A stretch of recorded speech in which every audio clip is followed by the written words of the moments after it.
Hi అండి, welcome to దిల్సే దివ్య. ఏంటి chicken curry అనుకుంటున్నారా?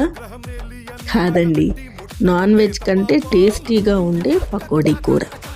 ప్యాన్ పెట్టి ఆయిల్ పోసి చెక్క, లవంగాలు, యాలకులు వేసి సన్నగా కట్ చేసుకున్న ఉల్లిపాయ ముక్కలు కూడా వేసి కొంచెం పసుపు, ఉప్పు వేసుకుని కలిపి మూత పెట్టి మగ్గించుకోవాలి.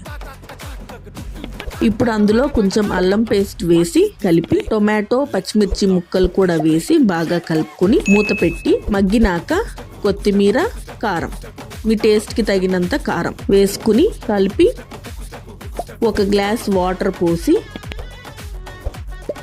వాటర్ బాయిల్ అయ్యేటప్పుడు ఉప్పు చూసి అడ్జస్ట్ చేసుకుని పకోడీ కూడా వేసుకుని కలిపి మూత పెట్టి 5 నుంచి 10 నిమిషాలు ఉడికించుకోవాలి. అంతే అండి, పకోడీ కూర రెడీ. మరిన్ని రెసిపీస్ కోసం please like, share and subscribe Dilse Divya.